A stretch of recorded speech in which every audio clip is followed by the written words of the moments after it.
자, 이번에는 이런 정세의 불균등의 과정에서 가장 영향을 덜 받았다면 덜 받을 수 있는데, 전쟁의 분위기가 전차적으로 짙어지면 짙어질수록, 전쟁이 만주에서 그치지 않고 중국 본토로 확대되면 확대될수록 어려움에 처할 수밖에 없었던 지역이 바로 국내의 운동이 되겠습니다. 국내에서는 앞서 제가 여러분한테 조선공산당이 해체되어질 때, 야, 지식인 중심의 조선공산당이 1920년대 조선공산당이라면 그래서는 안 된다. 원래 마르크스 레닌주의에 입각한다면 노동자 농민이 주인되는 사회를 만들어야 되고, 노동자 농민이 주인되는 사회를 만들기 위해서는 그 정당 자체가 노동자 농민의 이익을 대변하는 기관이어야 되고, 그 이익을 대변하기 위한 사람들도 노동자 농민 중심이어야 한다라고 이야기하는 거죠. 그래서 공산당 해체하고 지부 승인 안 해줄 테니까 공산당 다시 만들어, 이렇게 지시를 했단 말이죠. 1930년대에 국내에서는 사실상 민족주의 운동은, 조직적인 운동은 거의 없었다고 볼 수 있습니다. 산발적으로 있는 경우는 있었지만 20년대와 비교할 수 없을 만큼 활동이 침체된다고 보시면 될 것 같고요. 오히려 끝까지 생명력을 유지했던 부류는 사회주의 계열입니다. 사회주의 계열의 운동의 핵심은 뭐냐? 조선공산당 재건운동이라고 한마디로 정리할 수 있습니다. 노동자 농민을 조직해서 그냥 조직하는 게 아니라 그냥 혁명적으로 조직해서, 그 혁명적으로 조직하는 과정에서 검증된 사람들로 당원을 삼아야 된다, 이런 주장을 했던 거죠.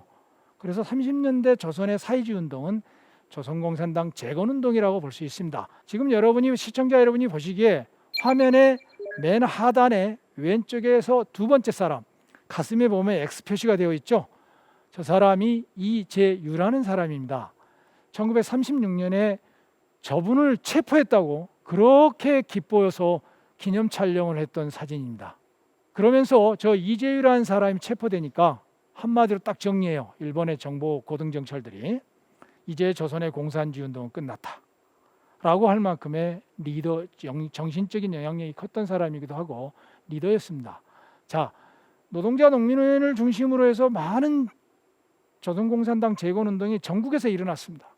그런데 이게 일본의 탄압에 의해서 일본의 정보망에 대해서 걸리는 것이죠.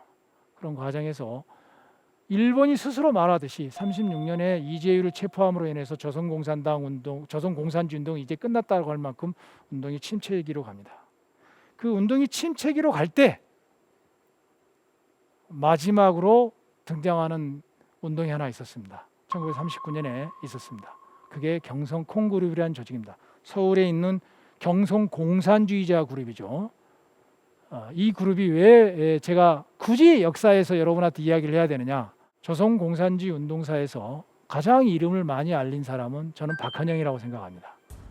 박헌영은 1925년에 만들어진 조선공산당 창당 멤버이고, 해방 이후 재건되어지는, 조직되어지는 조선공산당의 책임자가 박헌영인데, 그 사람이 25년과 45년의 이 20년의 격차를 넘어서서 주변의 동료 공산주의자들로부터 지도자로 인정받는데 결정적으로 징검다리 역할을 했던 것 중에 하나가 39년에 경성콩그룹을 만든 거였습니다. 감옥에서 나와서 몸을 추스리는 와중에 경성콩그룹을 만들었고, 그 경성콩그룹을 가지고 조직을 거의 2년에서 3년 정도 지도한 적이 있습니다. 경성콩그룹은 41년에 와해가 됩니다. 마지막 조직적 조선공산당 재건운동 조직이다 라고 보시면 될 것 같습니다. 제가 여러분한테 지금 만주, 중국 본토, 국내의 민족운동에 대해서 여러분한테 설명을 했습니다. 근데 대체적으로 40년으로 끊었어요. 일부러 그런 게 아니고 우연치 않게 운동의 양상이 이쯤되면 끝납니다. 이렇게 끝나는 과정의 이유가 뭐냐를 이제부터 설명하는 시간을 갖겠습니다. 31년 일본이 만주를 침략한 이후에 10년 동안 전쟁이 확산되는 과정에서 결정적인 전환기가 한번 찾아옵니다. 그게 41년에 일본이 아시아 태평양 지역에서 전쟁을 일으킨 거죠. 39년에 독일의 히틀러가 유럽에서 전쟁을 일으켜서 2차 세계대전이 일어났습니다. 그런데 일본은 그로부터 2년 정도 뒤인 41년 12월 달에 동남아시아의 말레이 반도와 미국의 하와이 진주만을 공격하면서 아시아 태평양 전쟁을 일으켰습니다. 유럽에서는 히틀러가, 아시아 태평양 지역에서는 일본이 전쟁을 일으키면서 제2차 세계대전이 전개가 되는 것이죠.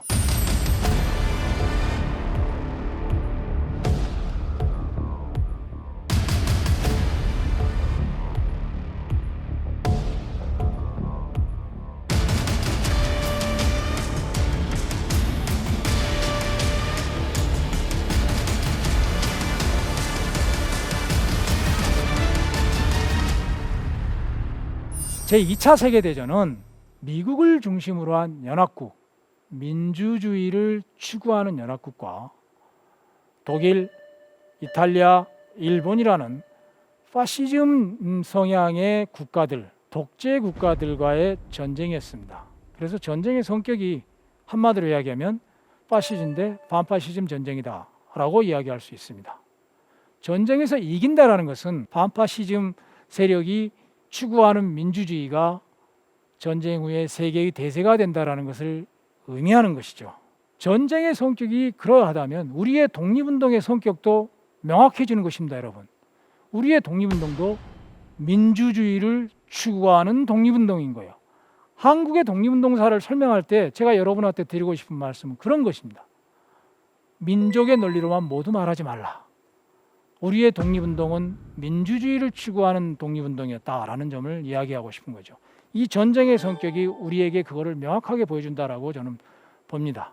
41년 아시아 태평양 전쟁이 일어났을 때 임시정부를 비롯한 여러 독립운동 세력들은 이 상황을 어떻게 봤을까라는 거죠. 이 전쟁에서 미국이 반드시 이긴다. 미국이 이기는 순간 우리는 어떻게 될까? 독립의 기회가 찾아온다. 그러기 위해서 뭘 해야 될까? 이거를 위해 준비해야 된다라는 것이죠. 그래서 그 중에 하나가 한국광복군이고 그 중에 하나가 조선운영되고 그런 거죠. 한국광복군은 국내 진공작전을까지 준비합니다. OSS의 지도를 받아서 중국 서안, 오늘날 서안에서 국내 진공작전을 준비합니다. 한국광복군이 국내 진공작전을 준비하는 형태가 두 가지였습니다. 하나는 우측에 나와 있는 한국광복군 제2지대가 저런 군사훈련을 받으면서 일부는 국내에 3인에서 5인조로 만들어서 낙하해서 특정 지역을 확보하고 일본군의 동향을 파악하고 게릴라 부대를 조직해서 지역의 치안을 와해시키고 이런 임무를 받는 국내 진공작전 훈련을 일부는 했고요. 또 한 무리는 미국 본토에 있는 그래서 넵코 작전을 합니다. 그 대표적인 인물이 우리가 익히 알고 있는 유한양의 창시자이신 유일한 선생이 그 넵코 작전에 직접 참가를 하죠. 그래서 국내 침투 교육을 받는 것을 하죠. 이런 식으로 국내 침투 공작을 하는 광복군도 또한 있었습니다. 광복군을 비롯해서 이러한 해외 조직이 해방 직전에 45년 직전에 크게 보면 4개의 민족운동단체와 무장 조직의 움직임이 있었다라고 보시면 될 것 같아요. 충칭에 대한민국 임시정부의 한국광복군이 있었고 중국 공산당 중앙위원회가 있는 연안에 화북조선 독립동맹이라는 단체와 조선운영군이 있었습니다. 그리고 하바rov스크에 만주에서 빨치산했던 게릴라했던 유격대가 있었고 그들은 1945년에 조선공작단위원회라는 걸 만듭니다. 그리고 서울에서는 여운형 선생이 건국동맹이라는 걸 만들었고 비록 조직은 못했지만 논홍군을 만들기 위한 준비를 하죠. 왜 이러한 무장조직을 만들고 왜 이러한 무장조직을 준비했을까요? 일본의 패전은 우리에게 결정적인 독립의 기회가 온다라는 거였죠. 그래서 그것을 대비하기 위해서 결정적인 순간을 대비하기 위해서 무장조직을 만들었고 각자 무장투쟁을 자신의 조건에 의해서 무장투쟁을 하고 있었다고 보시면 될 것 같습니다. 우측에 있는 사진은 조선의원군이 가두선전 활동을 하는 사진이 되겠습니다. 중국과 한국의 양민족이 연합해서 일본 강도를 타도하자라고 하는 구호를 벽에다가 페인팅을 하고 있는 장면이 되겠습니다.